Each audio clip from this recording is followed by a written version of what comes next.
Hi friend, आज मी मुंडीचं वेगळं करणार आहे रस्सा वगैरे. आज मी फक्त पायाचं सूप बनवणार आहे. हे बघा, मी बाउलमध्ये घेतलेलं आहे आणि त्याला कसं स्वच्छ धुवून घेतलेलं आहे. पांढरं शुभ्र झालेलं आहे पाया. आणि हे बघा, ते एकात मुंडीचं आहे, एकात पायाचं बाउलमध्ये ठेवलेलं आहे. चला तर मग आता ह्याला मी पायाचं सूप करणार आहे. मग पायाला वेगळं कुकरमध्ये लावून घेते. कांदा चिरून, टमॅटो किंवा कांदा, मीठ, हळद घालून ह्यांना अगदी 7-8 शिट्ट्यामध्ये शिजतंय बोकडाचं पाय.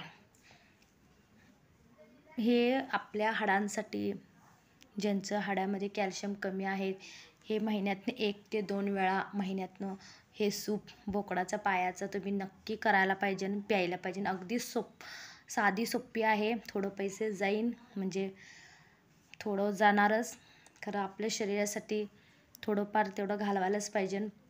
बघा, मी बोलत तुम्हाला काय दाखवायला लागलं ते नीट बघा.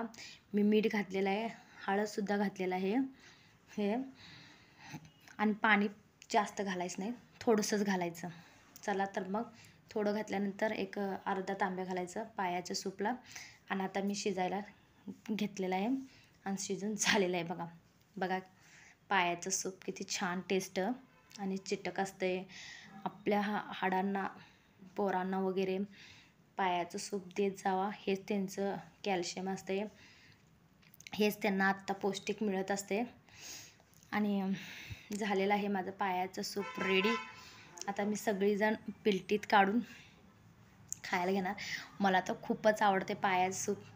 कुणाला आवडते ते कमेंटमध्ये मला नक्की कळवा. आणि माझ्या चॅनलला लाईक आणि सबस्क्राईब करा.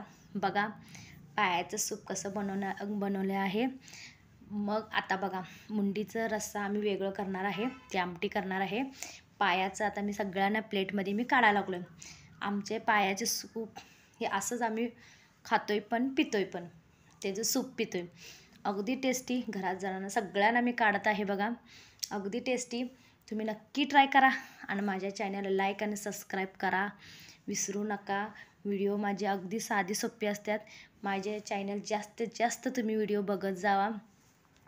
मी व्हिडिओ खूप साधी सोपे असतात माझे.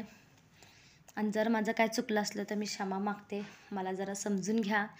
आणि हे बघा सूप सगळ्यांना पिलटीतनं मी काढून घेतलेलं आहे. बघा घरात 4 माणसं आहेत, तर मी 4घांना काढलेलं आहे. आता मी मुंडीचा आम्ही रस्सा करणार. आणि हे पायाचं सूप कमीत कमी महिन्यातनं 2-3 वेळा आम्ही नक्कीच खातोय. जास्त काय आणत नाही, कारण महिन्यातनं 2-3 वेळा आम्ही करतोय. तुम्ही चॅनलला नक्की पहा.